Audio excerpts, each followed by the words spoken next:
Bom, bom dia, bom dia, bom dia a todas, bom dia a todos, sejam bem-vindos. Nosso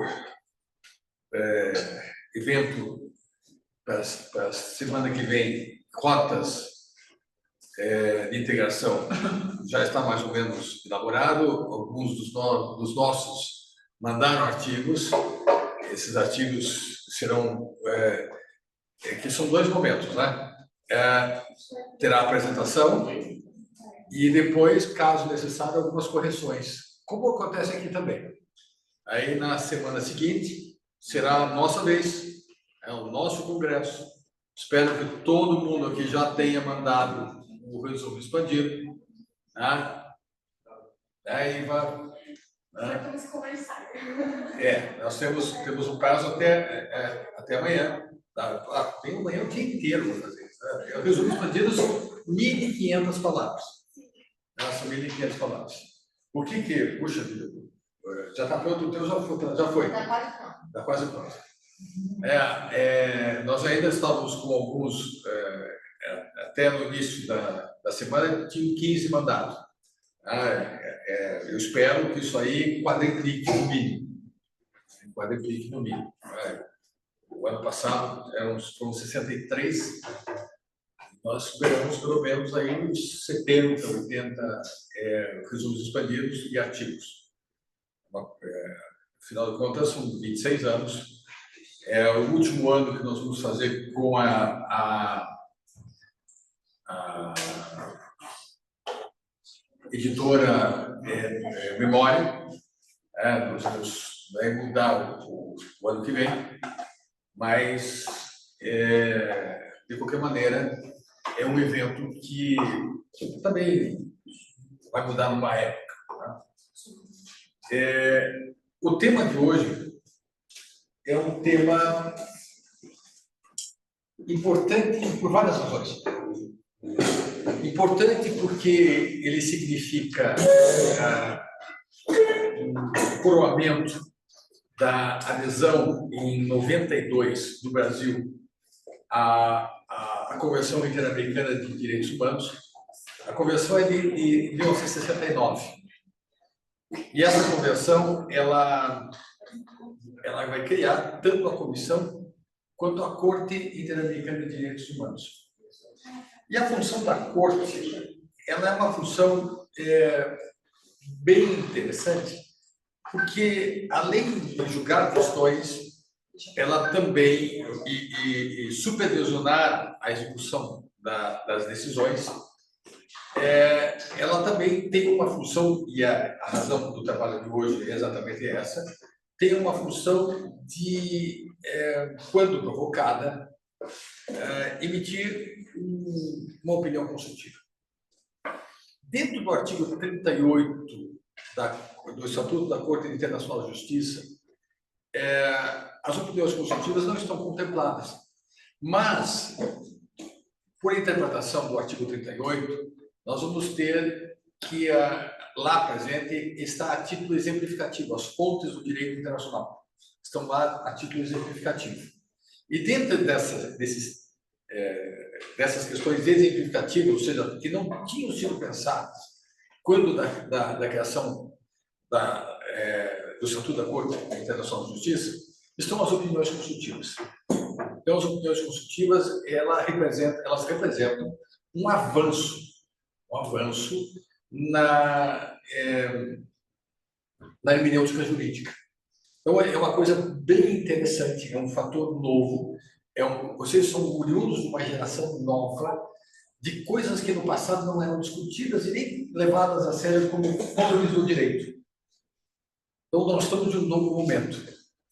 E esta opinião, em particular, ela discute um assunto que vai ser relevante desde a Declaração Universal dos Direitos do Homem, mas também da sua gênese,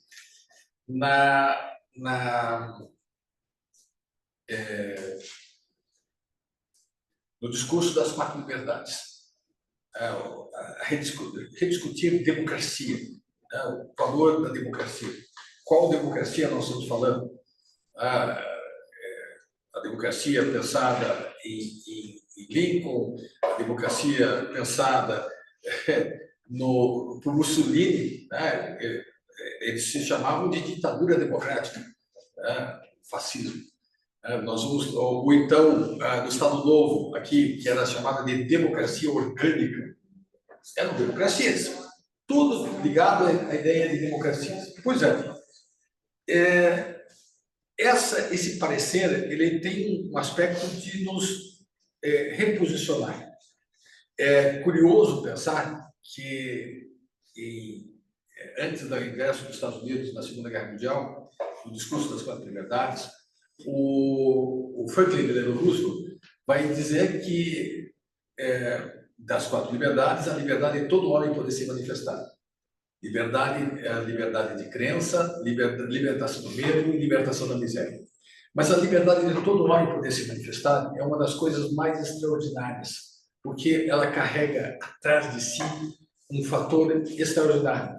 O Estado vai ter que ter de tal maneira, ser tão forte, de tal maneira que possa admitir, inclusive, seus contrários, a existência dos seus contrários. Eu garanto o espaço, garantir o espaço, inclusive quanto àqueles que pregam contra o próprio Estado. Cada um é responsável pelo que diz. Então, essa releitura é importante porque aquilo que atribuído a Voltaire, né? Não acredito em uma só palavra do que dizeis, mas defender até a morte o vosso direito em dizer. Isso é muito importante. Eu não acredito no que você está falando, para mim é bobagem, mas você tem o direito de se manifestar. Isso é um valor importante, porque separa a noção de direito do Estado para Estado de Direito. Estado de Direito. Eu realmente acredito nisso. E esta opinião consultiva que vai ser analisada hoje, então ela tem um aspecto relevante. Tem um aspecto relevante. Ela retrata o momento do pensamento latino-americano atual. E foi brilhantemente conduzida pelo professor Eduardo Vercoves, que passa a palavra agora. Professor Eduardo, a palavra é sua. Confesso que, bom dia, pessoal. Confesso aqui que eu estou numa posição um pouco difícil, porque as minhas palavras, seriam breves e individuais, foram colocadas quando eu vi o vídeo pela professora Juliana. Então, naturalmente, eu não vou repetir aqui, não vou reproduzir, não vou fazer ela reproduzir. O que eu iria reproduzir aqui seria um pouco repetitivo. Mas justamente o que eu falaria é que a Corte Interamericana de Direitos Humanos ela tem duas competências, uma competência consultiva e contenciosa.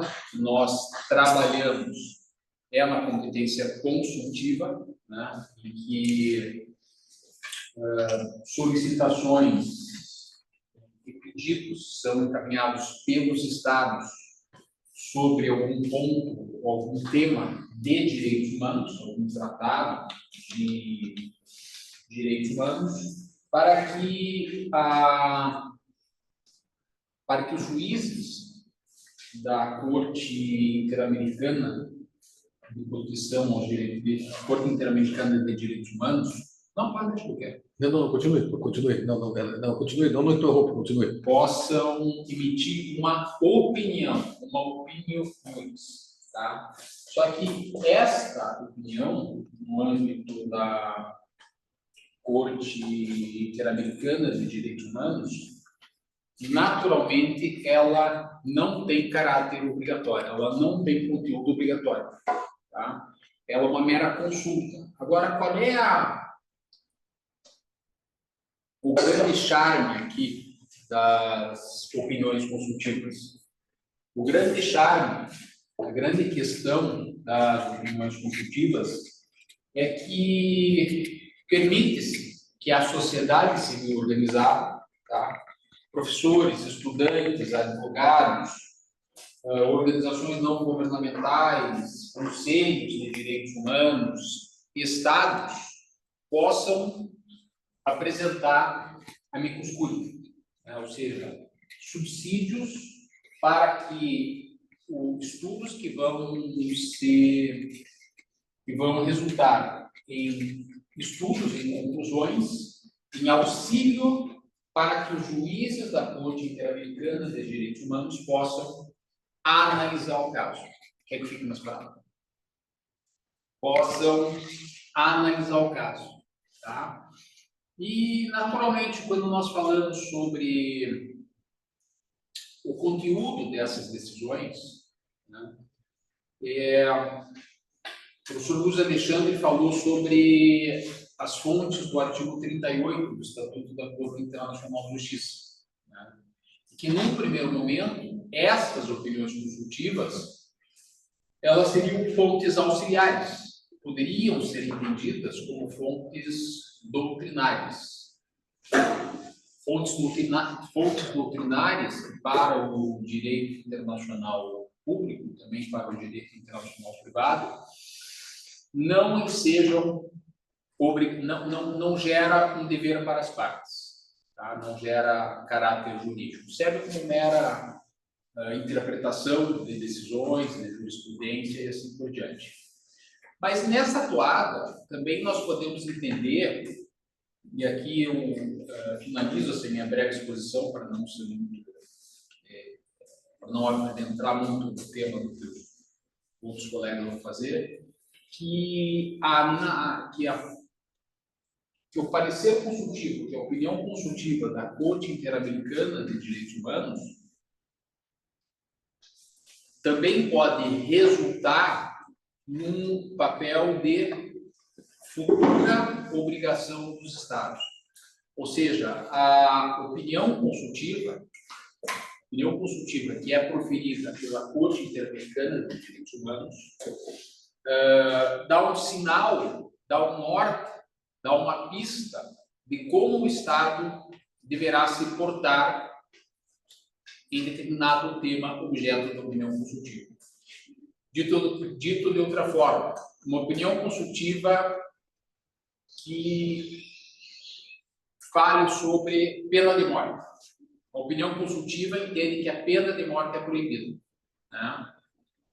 Se este mesmo Estado, se qualquer outro Estado da OEA, da Organização dos Estados Americanos, adotar a pena de morte, né, naturalmente que estará sendo violado aqui um dever de conduta este estabelecido dentro de um norte da opinião consultiva.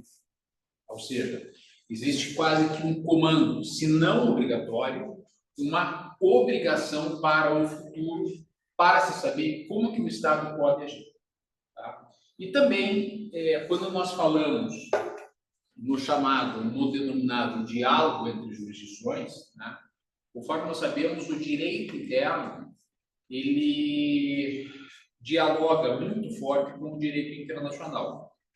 Ah, mas de que forma? Bom, muito simples, através da aplicação dos tratados dentro do ordenamento jurídico interno, através da adoção de políticas públicas voltadas à aplicação dos tratados, né? Como nós temos aqui o piso táctil para as pessoas com deficiência, as salas com o letreiro em braille, né? Isso decorre do quê? Além do nosso Estatuto da Pessoa com Deficiência, da Convenção das Pessoas Portadoras de Deficiência, ou seja, a aplicação dos direitos humanos, né?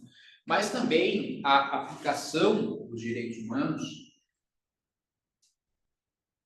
dentro do denominado diálogo entre jurisdições, ele vai se dar quando os juízes aplicam os tratados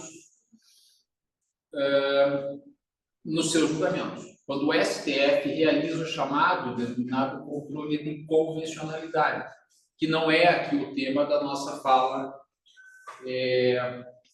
de hoje.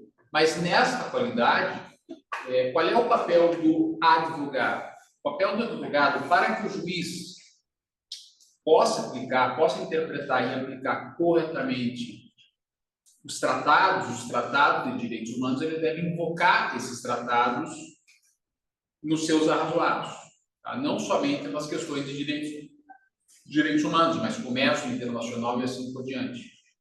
Não é sem razão que, em matéria tributária, o artigo 98 do Código Tributário Nacional garante o status supralegal dos tratados de direito tributário sobre a respectiva legislação tributária. Tá? Então, para concluir esta opinião consultiva, esse parecer, esses memoriais que foram realizados aqui pela equipe, tão brilhantemente, e agora eles vão se apresentar, representa o quê? Representa o início de uma advocacia no plano internacional. Tá? Porque queiram ou não, o que vocês realizaram aqui foi uma assessoria no plano internacional, uma advocacia internacional. Tá? E, naturalmente, isso conta para vocês no currículo Lattes. Então, nós vamos seguir a seguinte apresentação. Nós vamos ter aqui a professora Juliana, né, que ela vai falar sobre o papel da corte e das opiniões consultivas. Tá? A Letícia, a professora Letícia, que vai falar também por gravação sobre a contextualização do caso, e depois aqui as colegas que vão apresentar presencialmente cada parte do trabalho que elas fizeram. Então, vamos lá para a...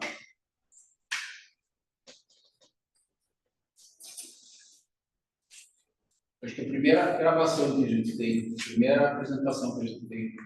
A professora Juliana. Isso. Professora Juliana, a palavra é sua.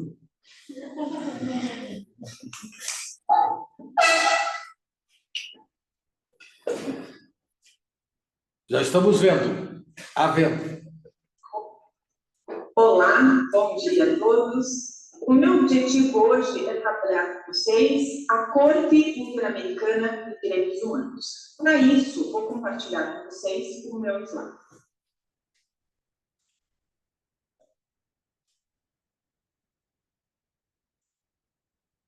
Bom, o objetivo, então, é contextualizar e explicar sobre a Corte Interamericana de Direitos Humanos, mostrando que a Corte Interamericana é um dos principais órgãos de supervisão do sistema interamericano de direitos humanos. E para que a gente possa compreender a Corte Interamericana na sua totalidade, é importante a gente situar historicamente, situar juridicamente e trabalhar o funcionamento desse sistema de proteção de direitos humanos das Américas. Então, primeiro, falando sobre o contexto de criação da Corte Interamericana.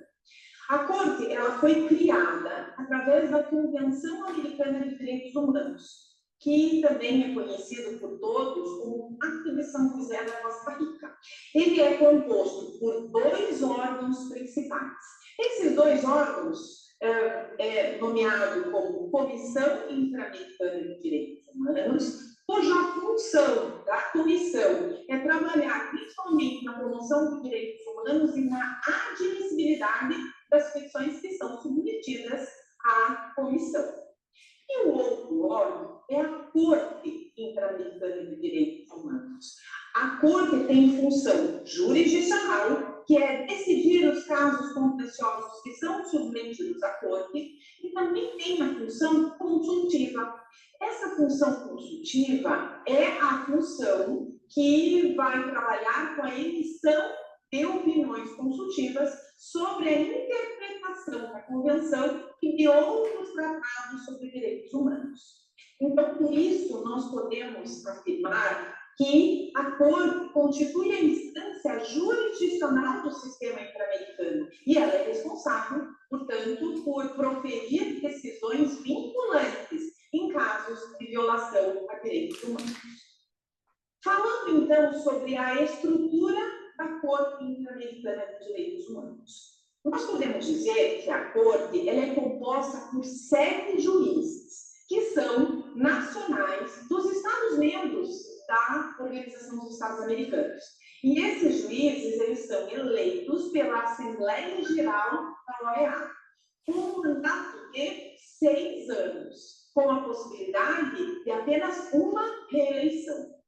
Esses juízes, né, essas pessoas, para serem juízes, elas necessitam comprovar um conhecimento específico sobre direito internacional e direito internacional dos direitos humanos, ter autoridade moral para atuar no cargo, ter um reconhecimento da competência temática sobre o assunto dos direitos humanos e mais, uma independência, né, com relação ao seu estado de origem, ou seja, não ser uma pessoa parcial.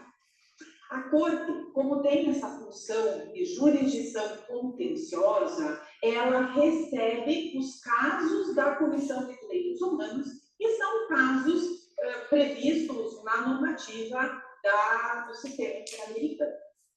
E as decisões, ou melhor, as sentenças da Corte, elas são definitivas, são sentenças inapeláveis. Portanto, essas sentenças têm caráter vinculante para os estados condenados e incluem reparação integral, ou seja, incluem indenização, medidas de restituição e outras medidas.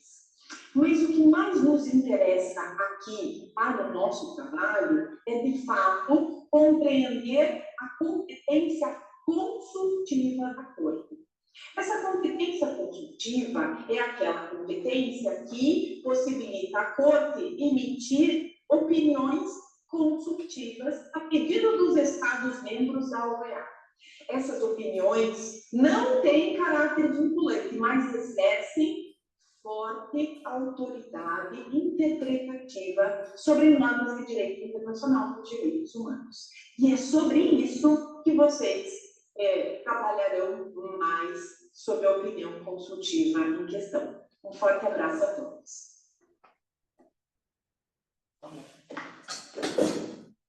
Agora, a professora Letícia vai fazendo aqui a introdução ao tema dessa nossa apresentação, que versa sobre a condução dos trabalhos que foram realizados aqui pelas alunas em relação à solicitação de opinião consultiva da Guatemala. A professora Letícia vai fazer uma contextualização do caso, ou seja, sobre o que versou a opinião consultiva.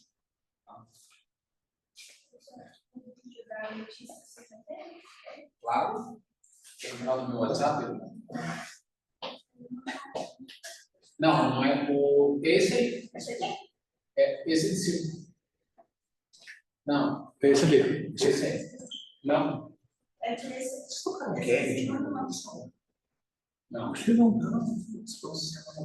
Obrigado. Debaixo do de cima. Esse aqui, né? É que Esse, não. Esse é da Letícia. Não. o link de cima. Esse é o negócio. Tá. Isso. É porque ela não gravou no YouTube. Não vai ajudar para mim. Ah, agora não sei.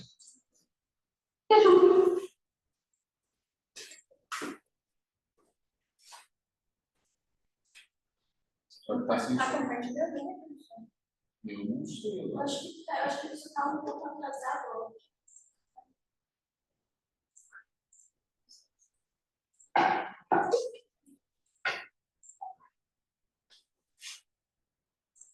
Só um pouquinho, professor. Problemas técnicos. Obrigado por nos ajudar. Sejam muito bem-vindas e muito bem-vindos a essa nossa apresentação aqui no NEAD, dos trabalhos que nós produzimos aqui em resposta à opinião consultiva formulada pelo Estado da Guatemala, a Corte Interamericana de Direitos Humanos. É um enorme prazer estar aqui com vocês, mesmo que eventualmente nós estamos aqui e vamos então apresentar para vocês o contexto do caso. Como a gente já viu, o professor Eduardo Guedes Gomes, a professora Juliana Montenegro já trouxeram para vocês as premissas de funcionamento da Corte Interamericana de Direitos Humanos, já detalhes pertinentes às opiniões consultivas, que são então respondidas aqui como uma das atribuições, como uma das competências da Corte Interamericana de Direitos Humanos. Dito isso, gente, a gente vai começar a trabalhar então a contextualização do caso. Veja, o caso é importante. E por que a Guatemala foi formular um pedido sobre democracia, direitos políticos e partidos políticos para a Corte Interamericana de Direitos Humanos?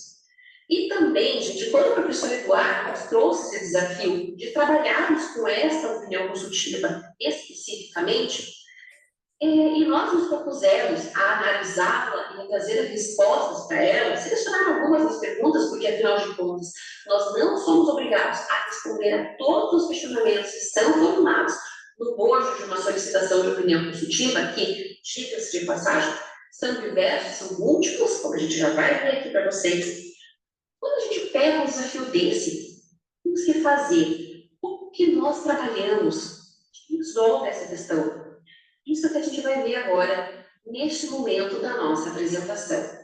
Vamos trazer aqui, então, uma contextualização do caso, quais que foram as perplexidades, quais foram os problemas que foram identificados pela Guatemala para justificar a formulação desse pedido e como que nós analisamos este pedido, enfim, essa solicitação que foi publicada, né, levada ao conhecimento da comunidade em geral, no dia 6 de dezembro de 2024, e como que nós desenvolvemos os nossos trabalhos. Então, gente, a primeira coisa que eu gostaria de trazer para vocês é que, no primeiro momento em que nós tivemos contato com esse desafio, e nós fomos ver, então, o texto mesmo dessa solicitação, o que nós tivemos que fazer? Tivemos que pensar estrategicamente e perceber algumas questões muito importantes. A Corte Interamericana de Direitos Humanos publica, então, essa solicitação de pareceres, enfim, de manifestações da comunidade americana em geral sobre o tema, além de ela querer conferir um caráter mais democrático para essas conclusões, que de fato ela vai atingir, e que depois vão formar uma opinião consultiva de caráter realmente que não vai ser vinculante, mas que certamente será um valioso rigor interpretativo das normativas que compõem o corpus juris interamericano. Gente, quando eles fazem isso, eles também nos trazem algumas balizas, nós não ficamos completamente perdidos. Por isso mesmo que nós fizemos questão de mostrar para vocês, encaminhar o arquivo em português da solicitação de opinião consultiva para que vocês pudessem analisá-lo e perceber que ali dentro a própria Corte nos dá um pouco do caminho das pedras, nem que seja um caminho bem inicial, mas ela traz para a gente elementos muito valiosos. Bem, alguns aspectos, assim, premissas básicas que a gente tem que ter aqui em mente, a primeira delas, e realmente tem que ser passada, Guatemala, sim, membro da OEA, e ratificou a CADH em 22 de dezembro de 1969.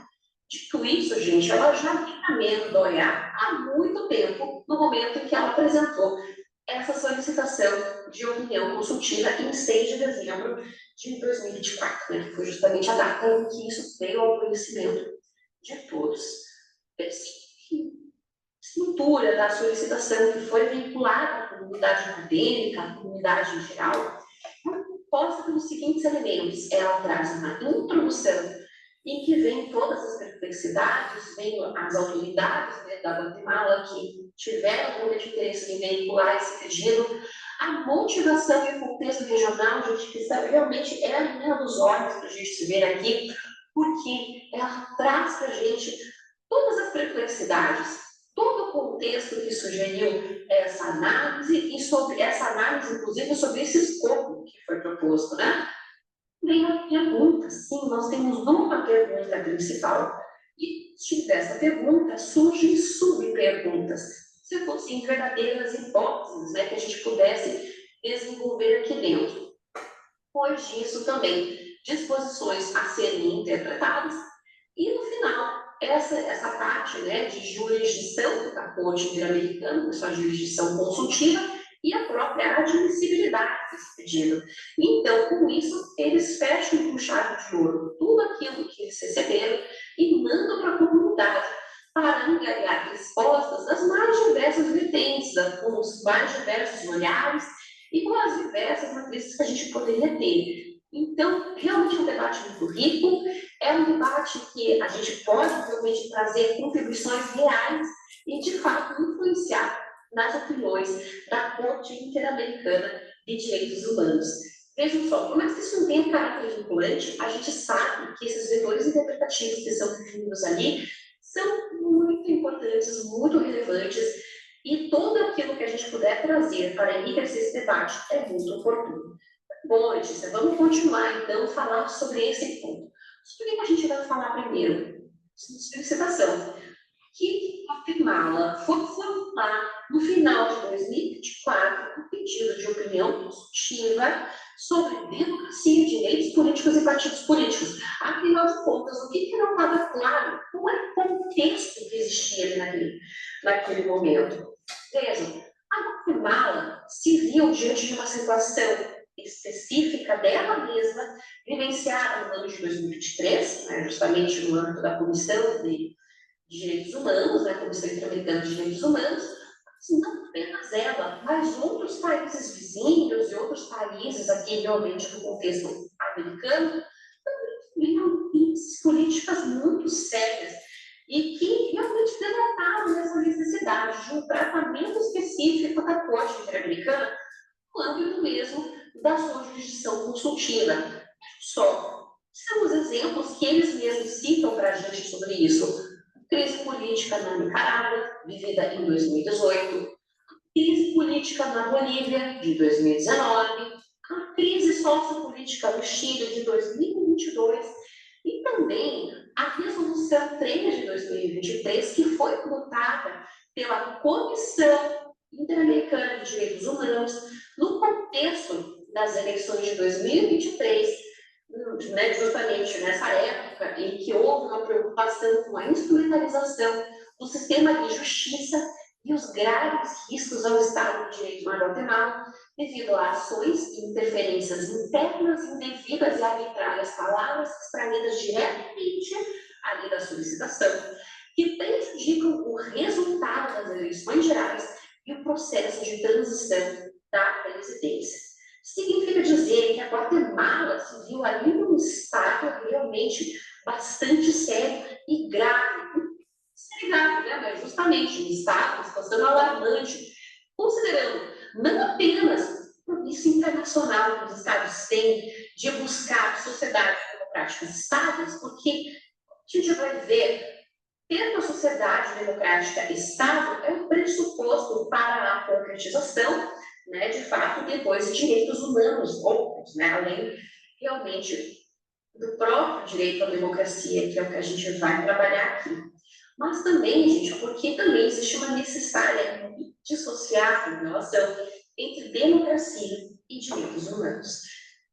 Dito isso, gente, a Guatemala se vê nesse contexto bastante complicado, bastante peculiar, e se vê também diante dessa importância central que a democracia tem para a proteção dos direitos humanos. E para que a gente possa compreender tudo isso de uma maneira melhor, a gente tem que entender que democracia ela não é um mecanismo de exercício de direitos políticos, se bem é algo absolutamente relevante.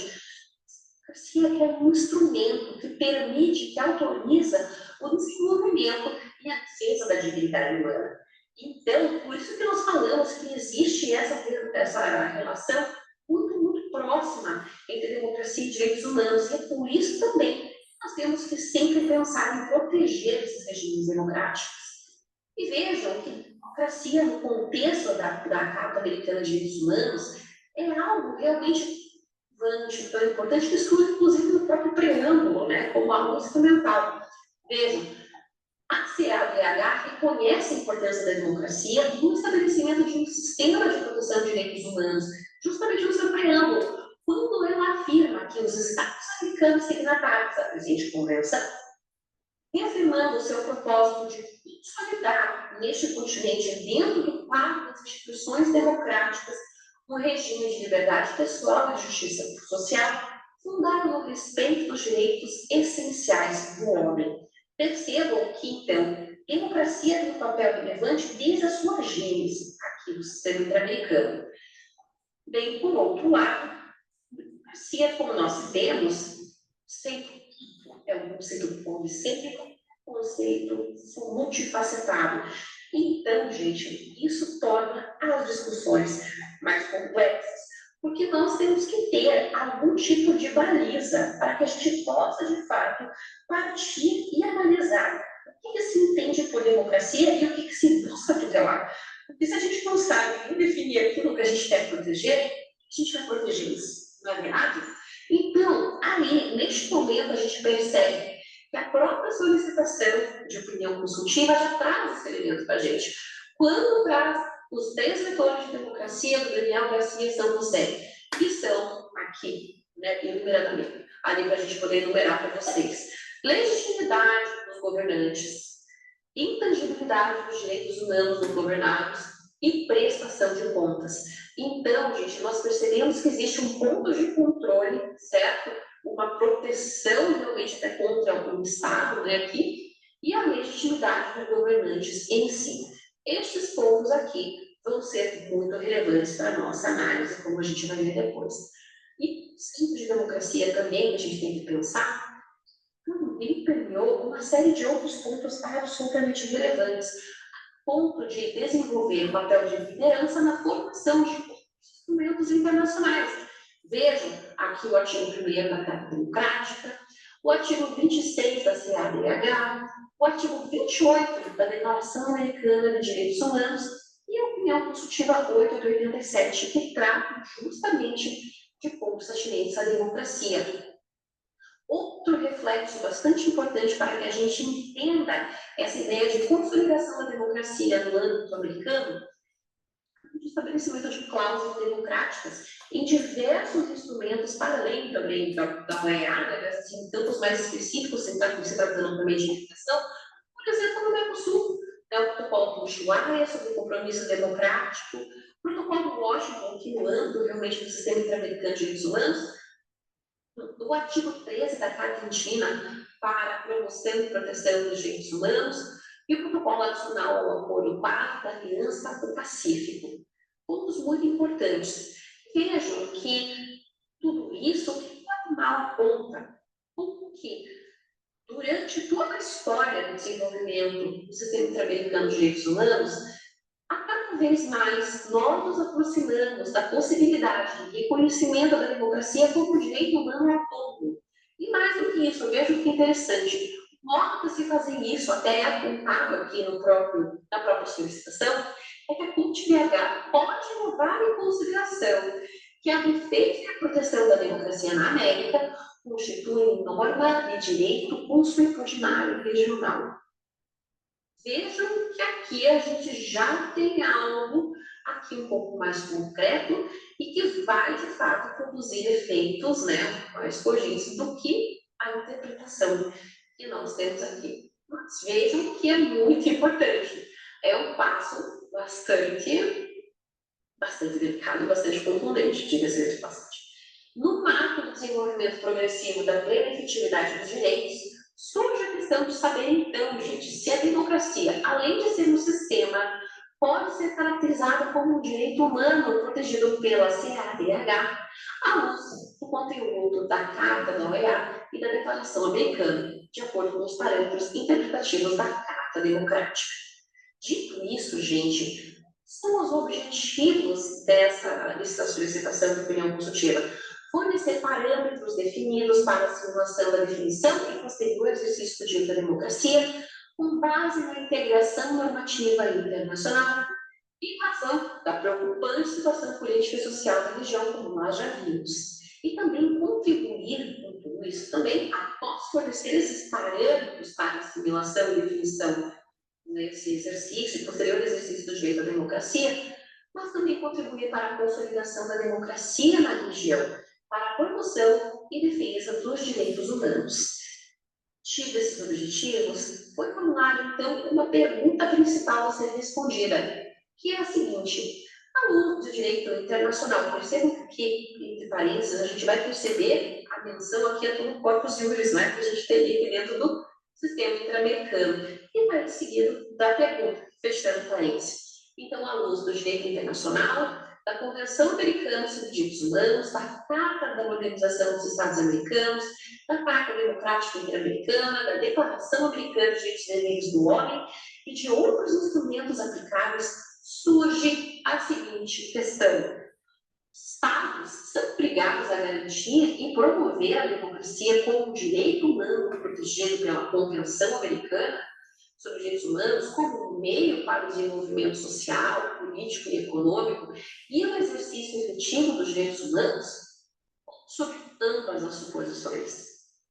A partir desta pergunta principal, é que daí vão surgir considerações específicas que nós trabalharemos aqui, que a gente considera como variáveis também, nos âmbitos aqui das perguntas que são formuladas no subgrupo A. No subgrupo A, nós vamos abordar as questões 35 e 36, que serão analisadas agora na sequência pelas nossas colegas. Então, agradeço de antemão pela atenção de vocês e passo a palavra aqui ao professor Eduardo e também às nossas graduandas. Muito obrigada. Agora, com a ordem, aquelas que vão apresentar.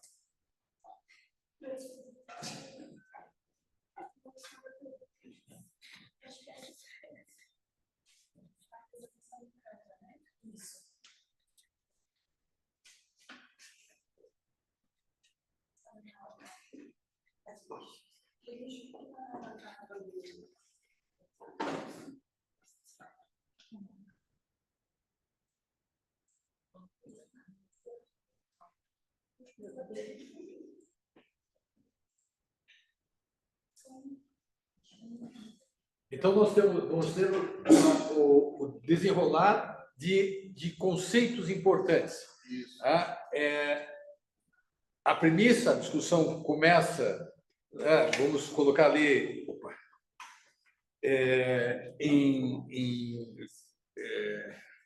desde do conceito de democracia ateniense, isso vai migrando para cá em outros momentos importantes. Vamos passar pela Revolução Francesa, vamos passar pela revolução do pensamento de Abraham Lincoln, vamos pensar nas revoluções sociais do começo do século XX, a Revolução Mexicana é muito importante. Vamos trabalhar com o conceito de democracia aberto por Franklin Delano Roosevelt. Depois vamos passar pela Declaração Universal dos Direitos do Homem de 48. Depois as declarações na década de 60, questões dos direitos sociais que vão ser incorporadas para chegarmos com a queda do socialismo real na década de 90 e chegamos ao momento atual com essa provocação que ela pessoal, não é apenas na condição de estudante de direito, mas na condição de cidadão, o exercício da plena cidadania.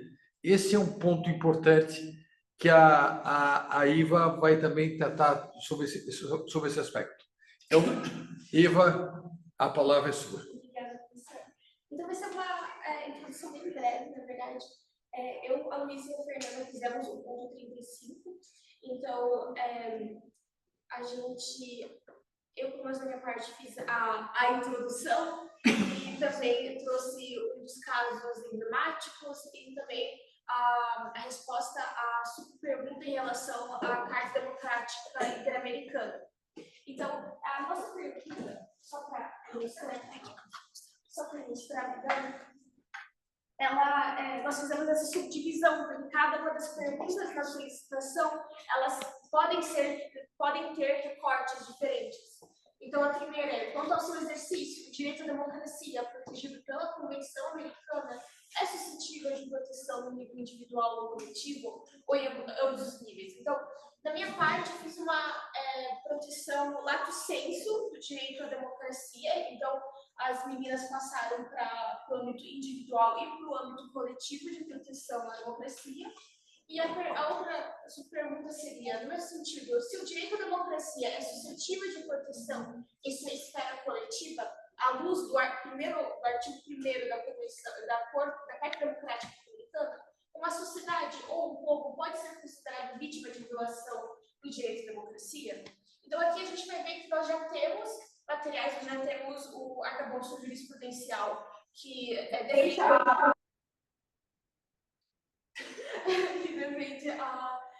violação em que há a violação direta do povo em relação aos seus direitos democráticos.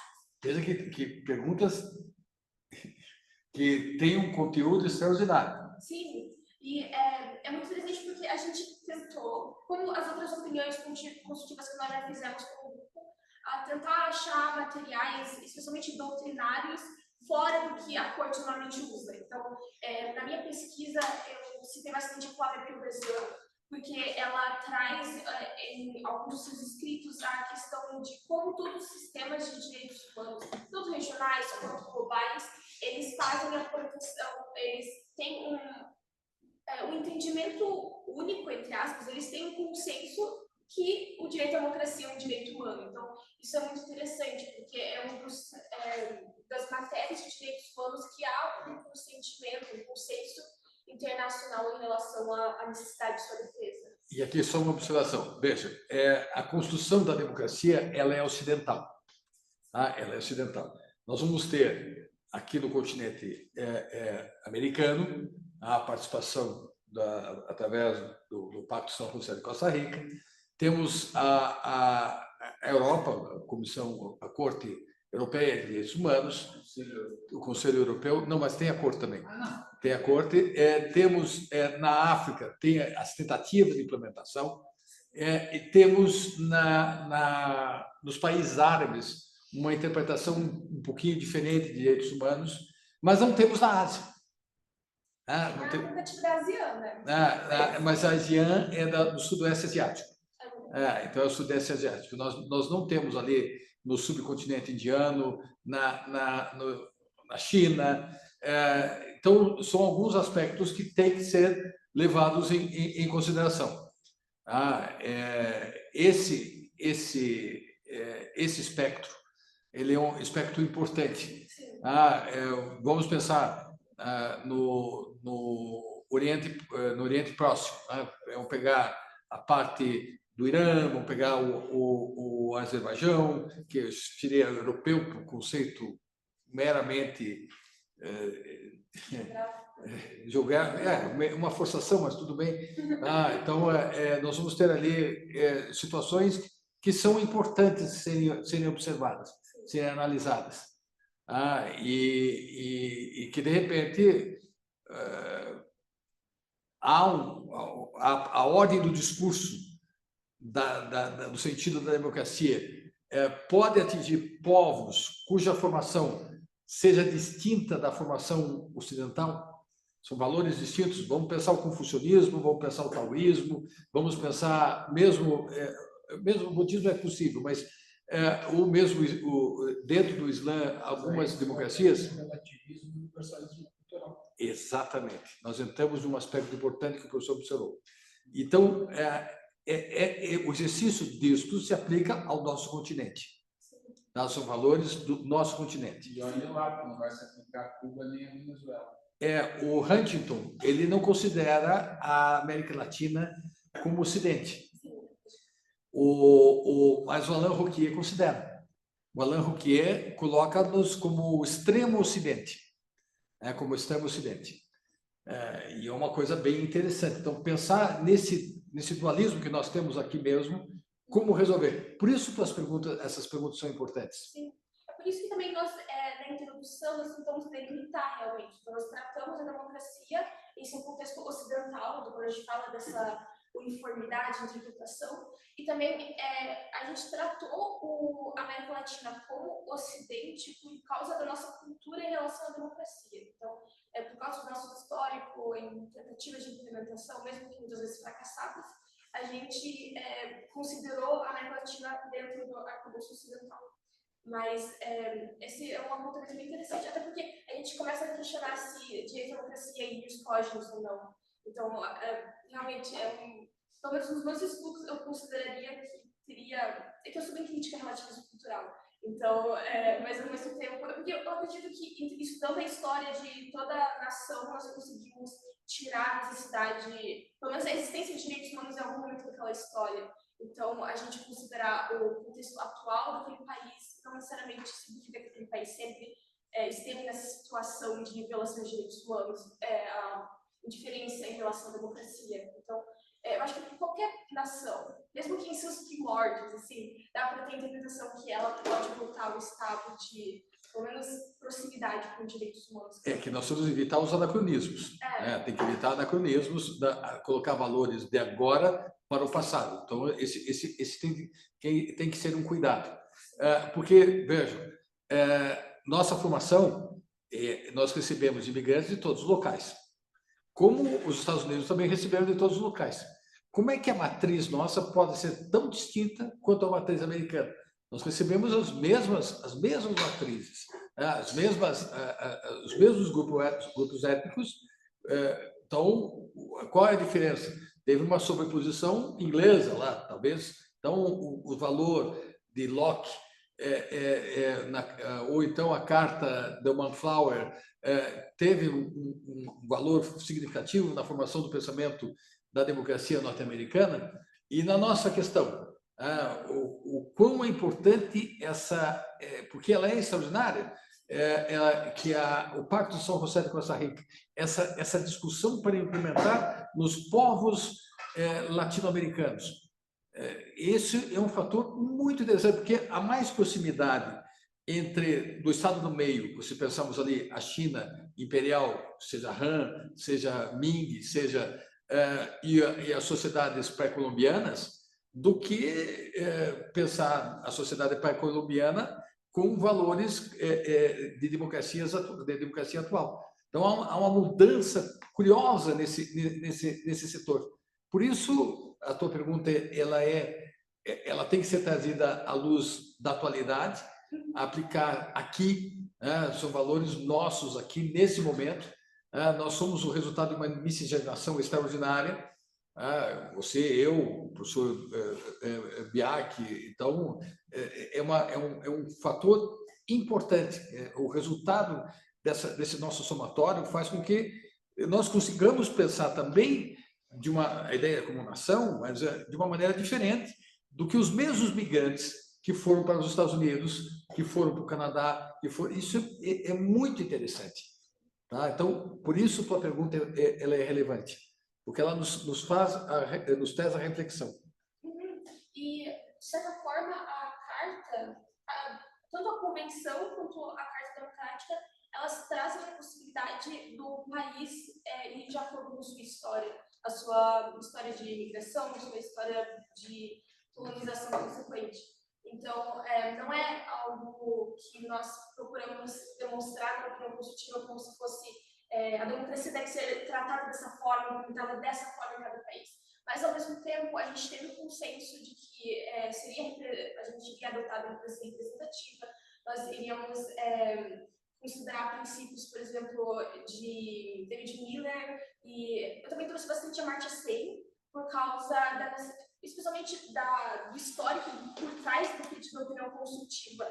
Nós temos a necessidade de estudar o que é um sistema eleitoral democrático, então ele traz bastante essa questão da transparência, a necessidade de liberdade de expressão, porque só poder votar não quer dizer que você tem uma democracia. Então, se o sistema eleitoral não é transparente, se não há a preservação de direitos, se não há a possibilidade de divulgação, de disseminação de informação, a gente não tem, mesmo com direito ao voto, realmente uma democracia. Então, a gente também procurou trazer uma análise para Guatemala mesmo, afinal era um pedido, mas ao mesmo tempo considerando o contexto latino. E uma última observação sobre isso. Veja, quando nós temos a questão do reconhecimento de governo, existem várias doutrinas que são seguidas. Uma das doutrinas, a doutrina norte-americana que foi incorporada pela ONU, é que que o governo seja oriundo da vontade popular claramente manifestada. E que cumpra com as leis internacionais, ou seja, faça os pagamentos, está devendo, pague. Mas que seja oriundo da vontade popular claramente manifestada. Então, voto secreto, tá? E universal. Então, esse é um fator interessante. Na doutrina pan-americana, nós colocamos um pouquinho diferente. Além desse fator, que o governo seja estável. Sim. Colocamos mais uma condição. Sim, e essa é uma questão muito complicada para Guatemala, porque a gente tem o próprio governo contra o próprio governo. Então, a gente não tem nenhum contexto de estabilidade, até mesmo depois da eleição do atual representante. Então, é bem complicado nesse contexto. A gente tentou fazer um diálogo, assim, trazer algo complementar.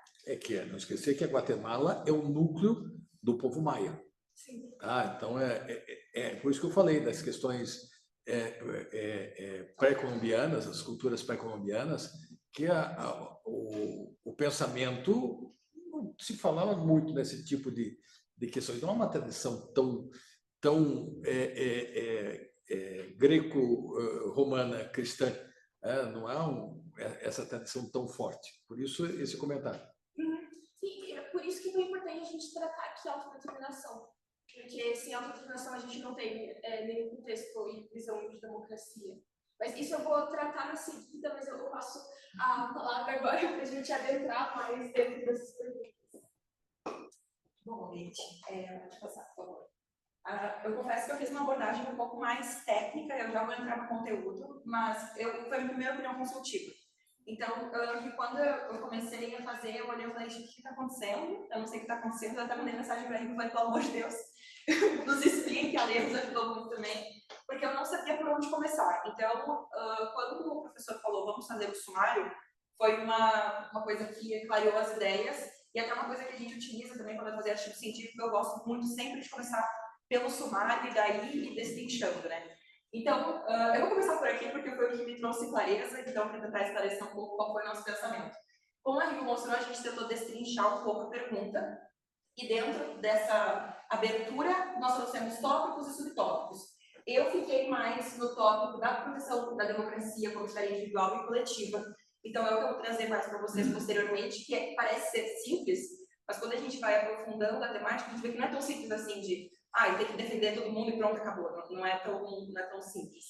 Pode passar, por favor. Então, como eu disse, o processo de elaboração a gente começou destrinchando a pergunta. Então, a democracia é um direito humano, a democracia é suscetível de proteção individual. Então, essas questões de perguntar a si mesmo o que tu quer responder antes de entrar na pesquisa propriamente dita, para mim foi muito importante para conseguir ter uma boa pesquisa. E lógico que juntar o material, mas primeiro, para mim, o mais importante foi se questionar e dentro disso procurar o material das respostas que eu queria procurar. Pode passar.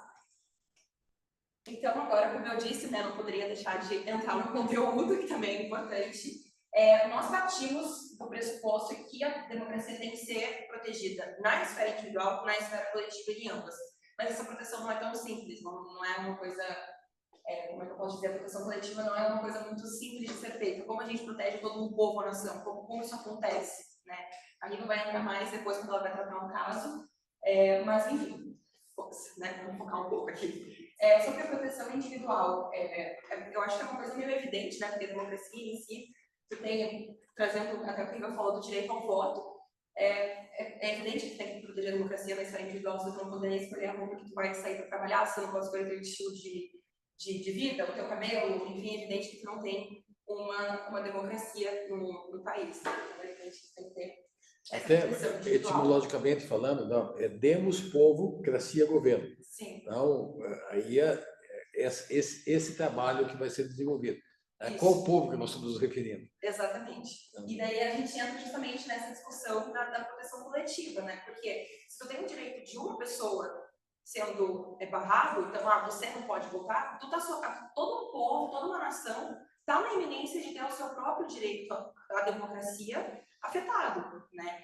Então foi meio que essa coisa lógica, que não é tão lógica assim, porque é muito difícil achar material que as pessoas abordam especificamente isso, que a gente tentou abordar no que diz respeito à proteção individual e coletiva, que foi o que eu falei, por mais que pareça ser algo óbvio quando a gente pensa nisso, ela precisa ser, a lei falou até quando a gente estava fazendo nossa pesquisa, que o óbvio precisa ser dito.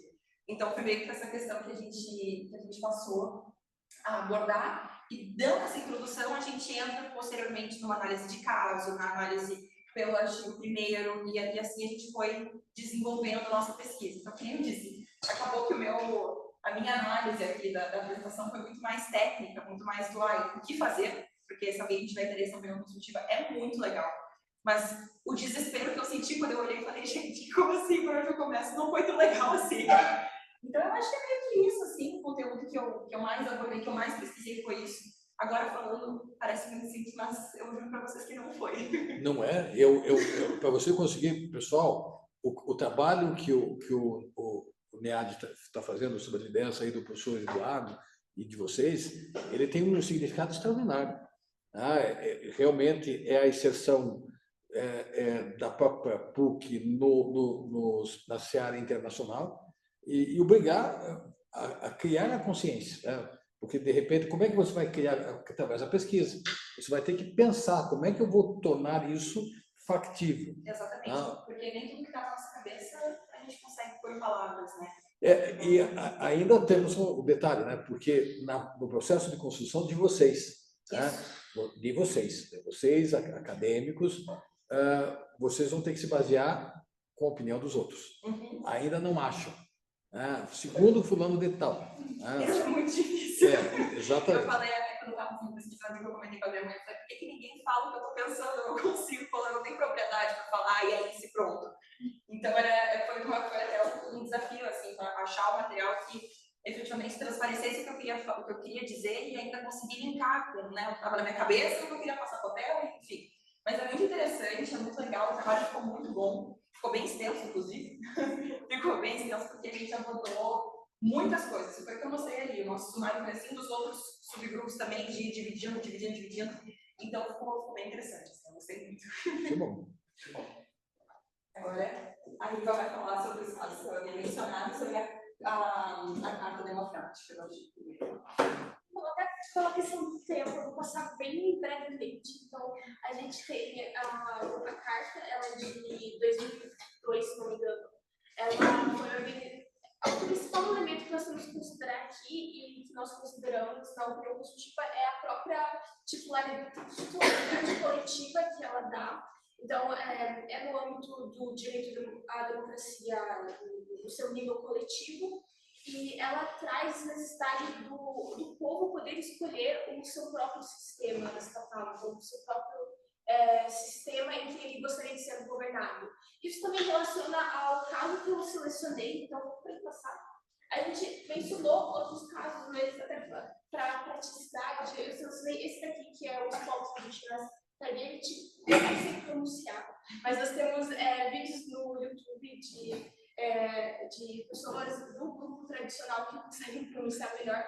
Mas é um caso contra o Equador, então ele cometeu uma série de violações, ele foi condenado pela Corte Interamericana, mas nele, o que é importante para a gente analisar nesse caso é a violação da própria autodeterminação desses povos. Porque quando a gente analisa a definição do que é uma sociedade, uma comunidade tradicional, a gente tem na Convenção da OIT a definição, um dos critérios disso é a necessidade da autodeterminação. Então, até formalmente, materialmente talvez, mas formalmente a gente não entende como tradicional se ele não se autodetermina como tradicional.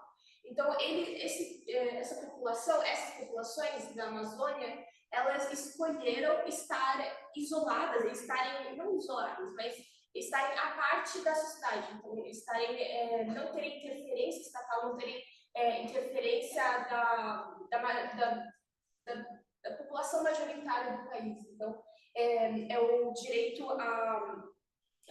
do não contato que eles escolheram, até mesmo para preservar a sua tradição e também porque, como aconteceu nesse caso, a exploração de petróleo na região, tirando as outras violações ocorridas, ele prejudicou o estilo de vida dessa população, então prejudicou também esse contrato que eles tinham com o Estado para que eles pudessem viver em paz, não muita interferência. Pois é, daí veja, o que nós temos que ver, tem o princípio da autodeterminação dos povos. Então, o que é, por definição, lá do Woodrow Wilson, a maioria da população dentro do território tem o direito de decidir os destinos desse próprio território. Mas daí nós correríamos o risco da ditadura da maioria. Então, para fazer uma contraposição disto, nós temos o direito de proteção às minorias. No direito de proteção às minorias... É exatamente isso que eu lembrei. No direito de proteção às minorias, por exemplo, o que faz alguém ser um paranista, né? Ele é paranista. Tá? Exatamente, você vai ter que ter medidas para proteger aqueles que pensam diferente. E é o caso aqui. Então, a violação não se dá pelo princípio da autodeterminação em si, mas pela violação ao direito de proteção às minorias. E nesse caso aqui que tem que ser abordado. Isso tem que ser abordado sob essa ótica também. Sim, é uma ótica interessante, até para trabalhos futuros que a gente aprofundar, porque, pelo não, a gente escreveu 50 páginas. Sim, eu acho que a maior opinião positiva que nós escrevemos até agora, pelo menos das que eu participei, assim, foi bem interessante. Mas é uma interpretação interessante que eu acho que eu não apontei diretamente, mas acho que foi implícito na nossa abordagem. Mas sim, então aqui a gente tem uma interpretação interessante do que a gente tem como democracia e como o professor mencionou. Mas então eu passo a palavra, a gente já pode passar para o próximo item, para o próximo, já é o subtópico B. Então,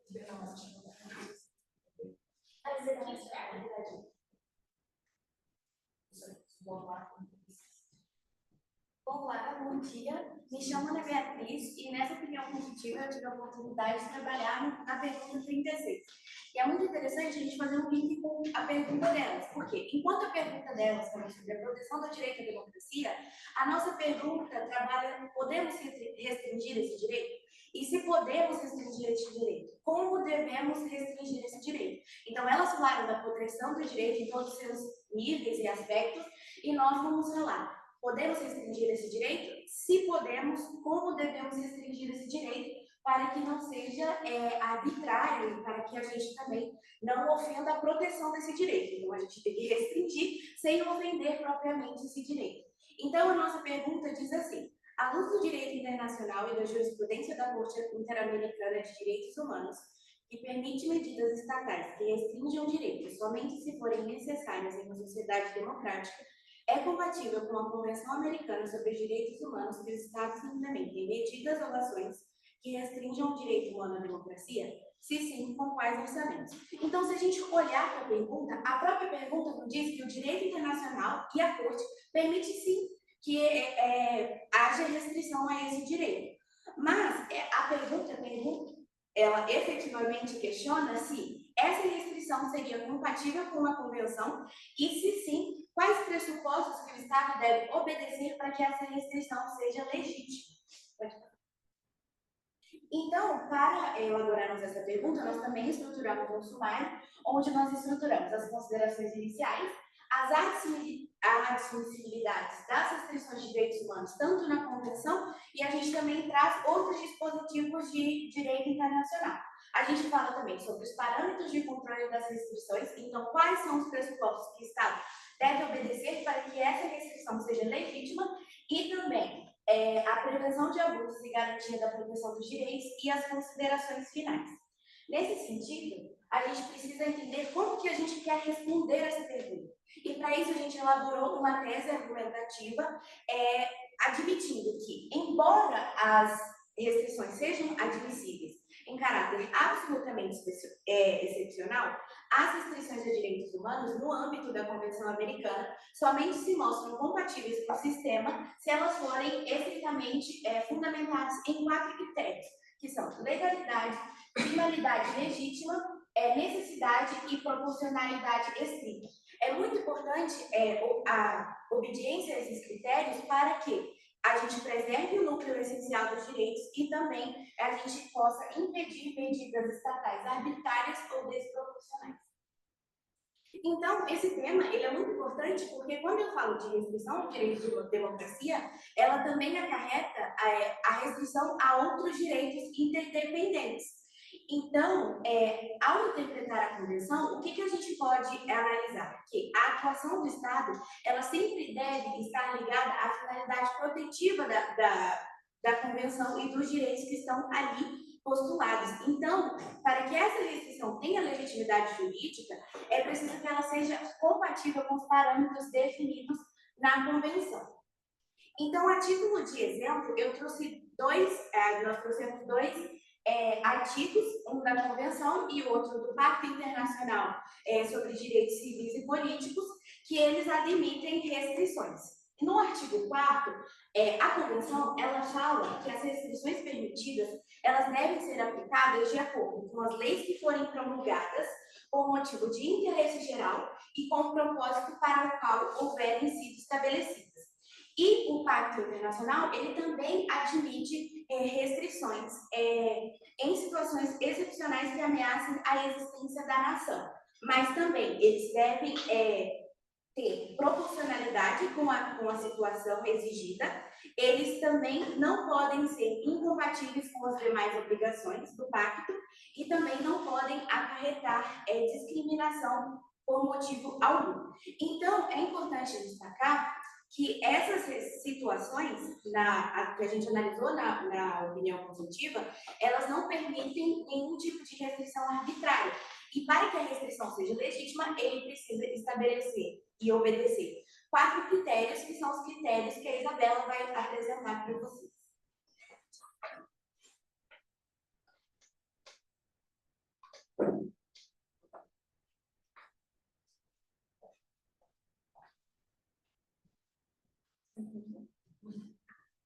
Bom dia, meu nome é Isabela Danus, eu sou graduanda do 8º período de Direito e hoje eu vou dar continuidade à introdução belíssima que a Ana fez, falando sobre a legalidade, a finalidade, a necessidade e a proporcionalidade estrita do porquê e como pode um direito ser restringido.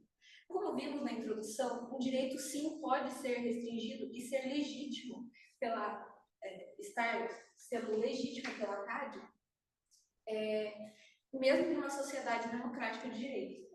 Então, vamos ver cada esfera e o porquê e como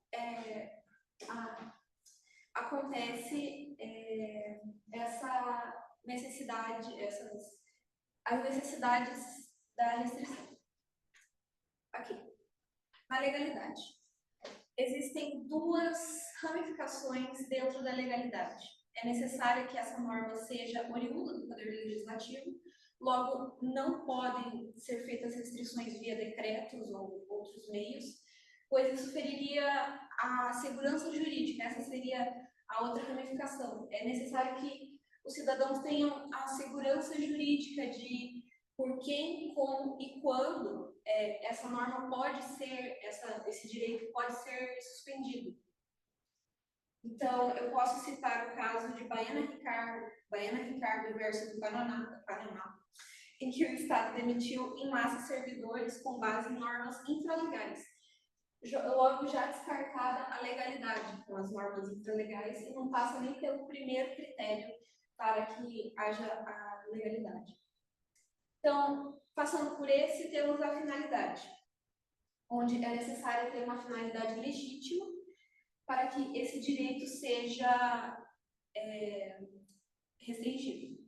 Bom, ele está enumerado no artigo 13, parágrafo 2º, fala sobre a liberdade de expressão, e aqui sobre o A e B, onde pode haver a argumentação da finalidade que o Estado pode dar para restringir esses direitos. Então, não é qualquer argumentativa ou qualquer argumento que pode restringir um direito pela autoridade. Mas aqui o Estado é visto como o Estado é visto numa visão weberiana, o Estado que tem a legitimidade do exercício do poder. Você não trabalha nessa perspectiva? Então, o Estado, eu acho que eu não entendi essa pergunta. Na posição weberiana, o Estado é o único que tem o poder de exercer a coerção de maneira legítima.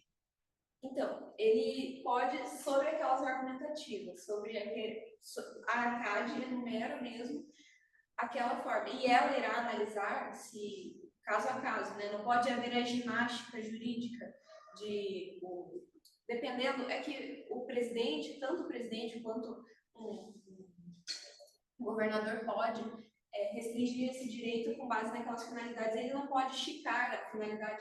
Volta um pouquinho, por favor. Esse mesmo. Então, ele não pode falar que houve a proteção à segurança nacional em um caso que não tem nenhum sentido. Então, será analisado e nos outros estados signatários. Veja ali, proteção da segurança nacional, da ordem pública, você já ouviu falar de uma certa disciplina sobre essas questões. Né? Sim. Então, Pois é.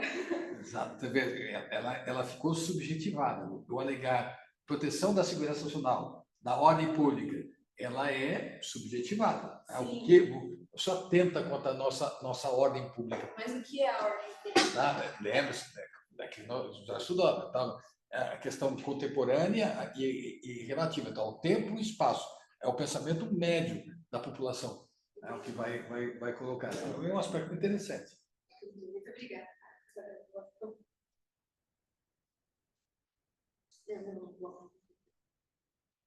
Obrigada.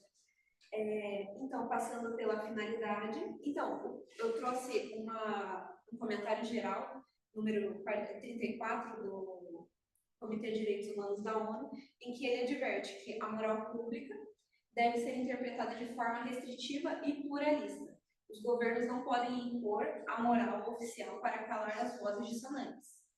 Da mesma forma que a segurança nacional ou a ordem pública não pode servir de válvula genérica para suprimir os opositores. Em resumo, não seria qualquer justificativa para restringir o direito. Passando dessas duas esferas e sendo aceita, passa pela necessidade em uma sociedade democrática. É realmente necessário essa restrição do direito? Bom, existem duas ramificações, igual houve na legalidade, em que é necessário que seja comprovada uma grave ameaça, em que o bem jurídico tutelado está em iminente risco, uma gravidade latente, que haja a instabilidade do Estado e que não pode ser ignorado. E na outra esfera fala da inexistência de outra alternativa menos restritiva, pois essa alternativa de restringir o direito seria restringir o próprio direito da democracia e calar o povo. Então, restringir o direito é algo muito delicado, é exceção. Então, há um perigo eminente, há uma inexistência de outra esfera, sendo essa a última ratio de suprimir o direito do povo. Se passar por essa esfera, novamente chegamos à última, a proporcionalidade estrita.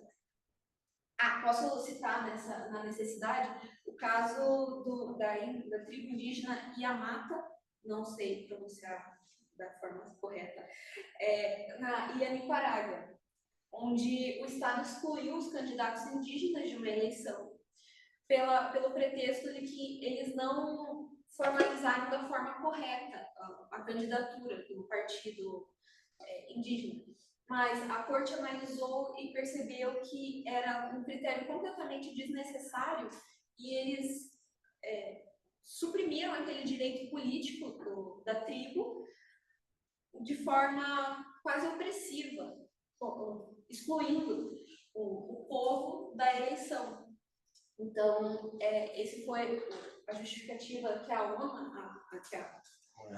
a OEA, analisou. Então, passando por essa esfera, chegamos na proporcionalidade estrita. A proporcionalidade estrita, ela funciona como uma balança, em que o ônus não pode ser maior do que o bônus. Logo, se eu suprimir esse direito, ele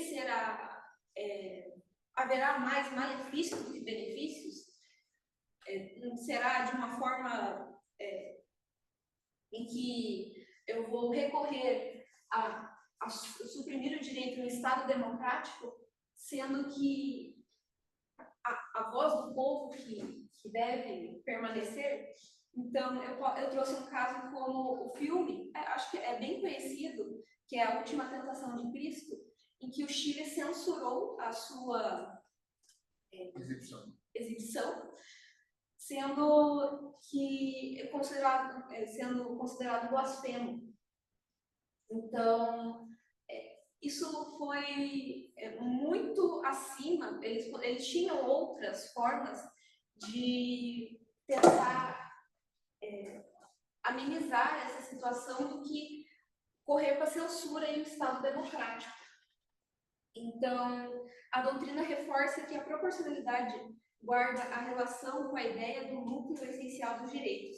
Não se pode, a pretexto de proteger um direito, um interesse, esvaziar completamente um direito fundamental atingido.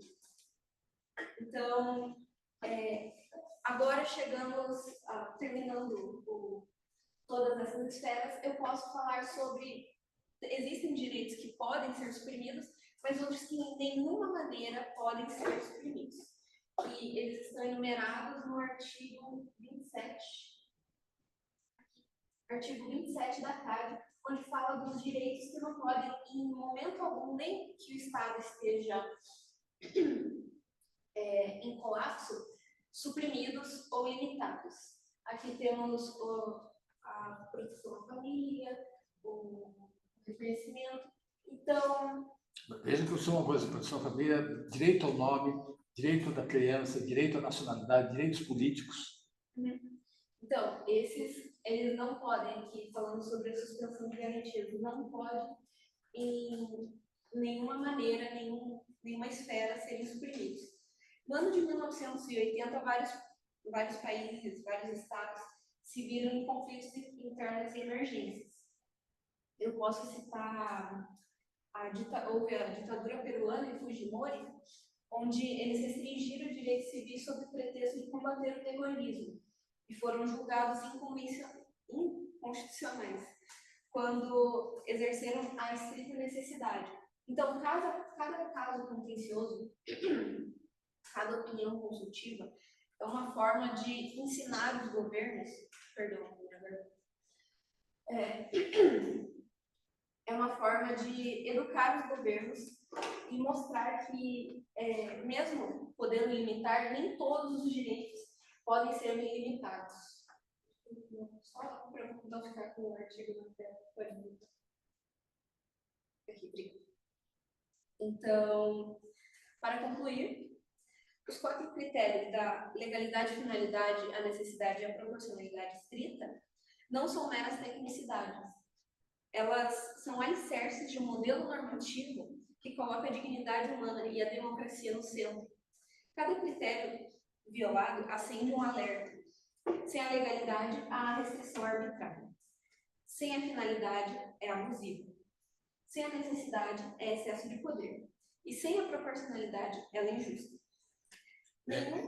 Externa, hoje foi decretado Natal na Venezuela. A Venezuela decretou Natal, todos os prédios públicos vão ter que ter questões natalinas, todas as músicas sob o controle do Estado, as propagandas do Estado tem que ter a questão natalina. Então, você veja, claro, qual é para deixar o povo feliz.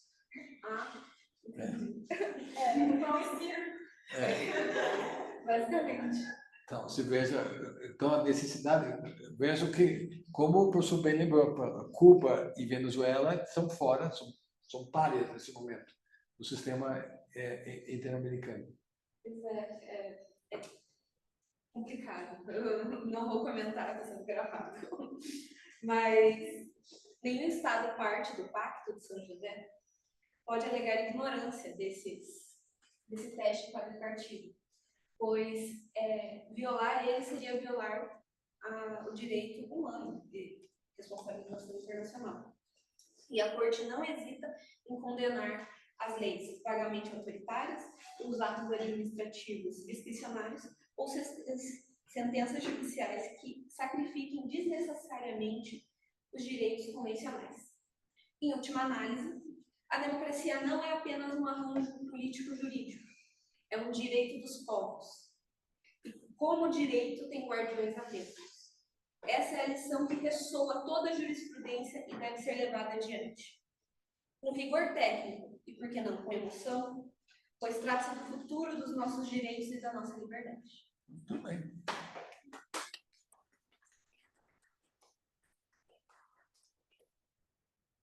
Muito bem. Alguém mais?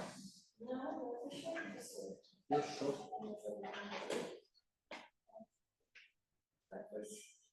tá bom. Então, muito obrigado. Todas sou minoria. Este trabalho representa um reflexo um laborado que elas fizeram. Nós temos como resultado aqui essas conclusões do seminário. Então, vamos esperar aí a próxima solicitação de opinião consultiva. Ela já foi decidida pela corte e vai está ter em prazo ainda para... Está em prazo ainda, eles alteraram o prazo para o dia do 25 de novembro. Isso depois é publicado no site da Corte Interamericana, com todos os pareceres. Todos os discutidos. Exatamente. E é um fator muito importante para o nosso grupo de pesquisa. Com certeza. Não é a primeira, não. Sim, esse é o qual? Já é o terceiro ou quarto? Muito mais, já muito mais. Desde 2017, 2018, isso. São várias. Então, o papel do NEAD se internacionaliza sempre. Essa é a questão. E a RIVA trabalhou 2 vezes na reunião consultiva. E outra na clínica de direito internacional.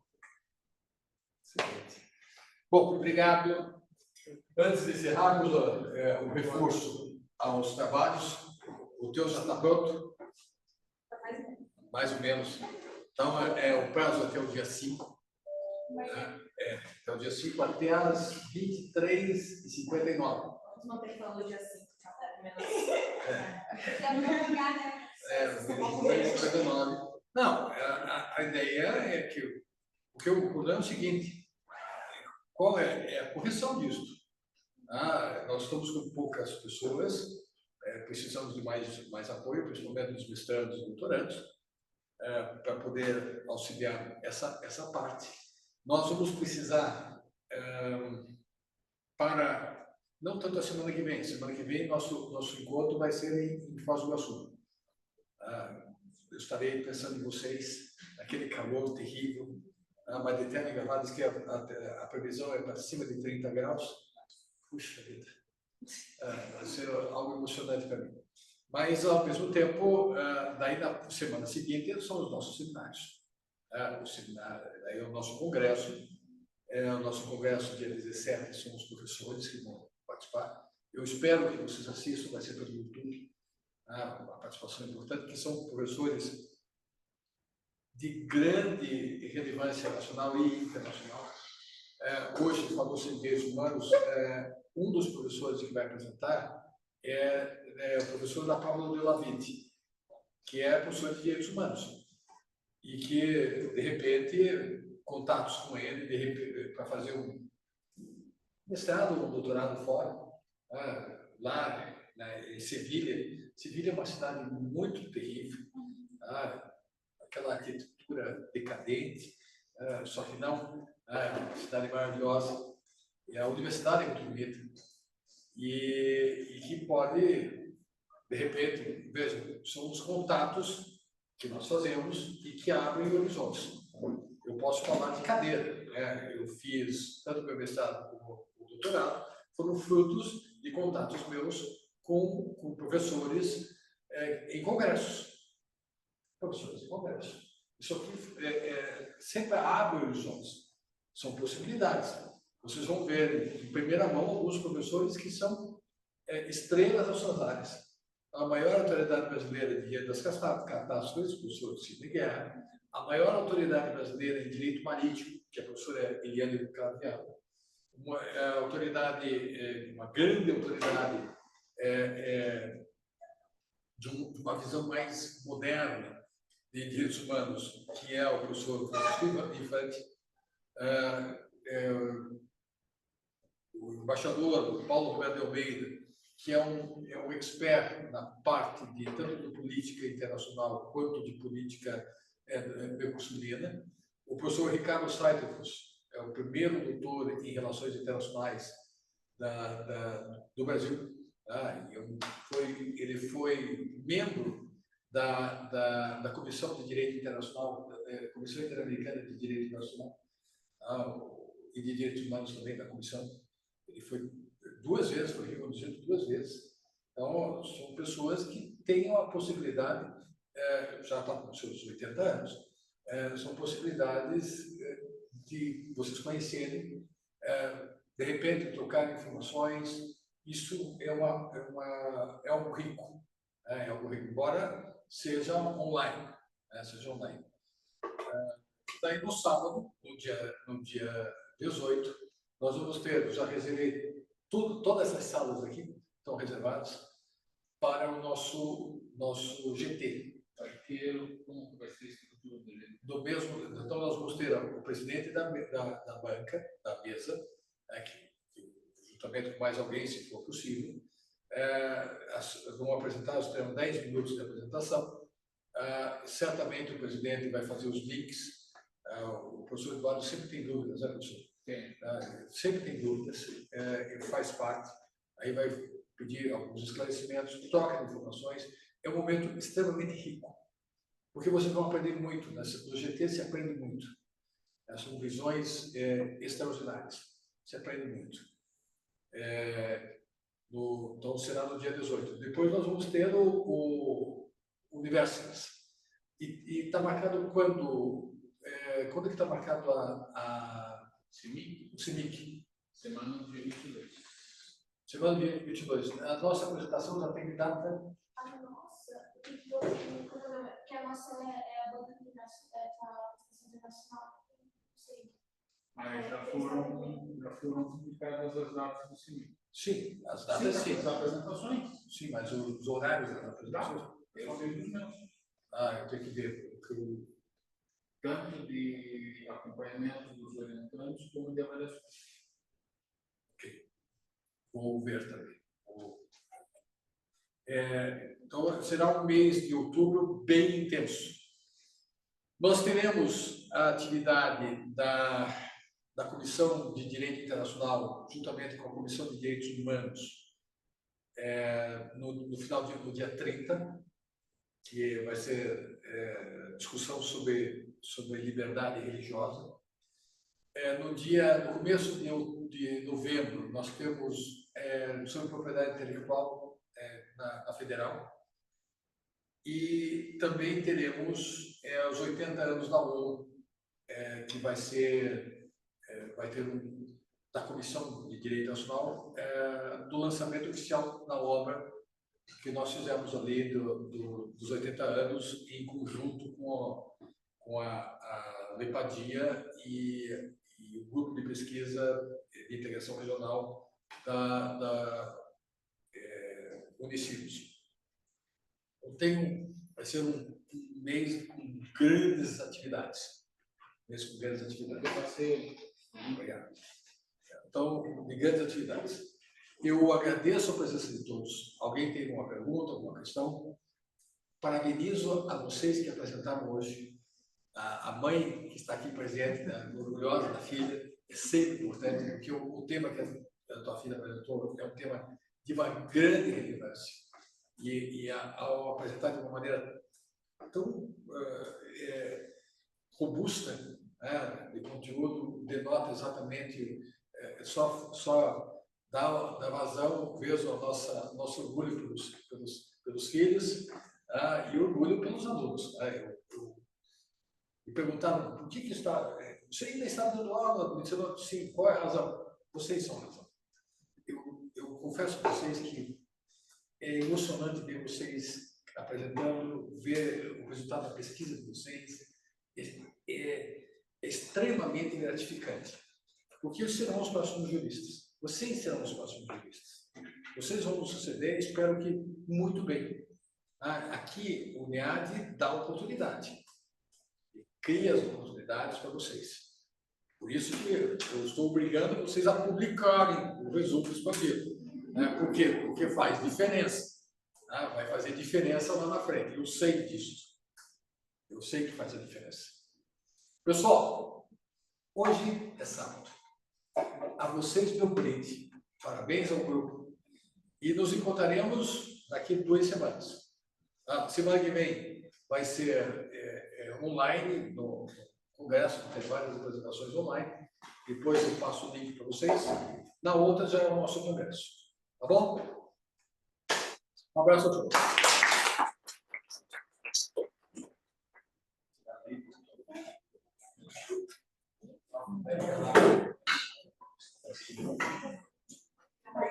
Eu acho que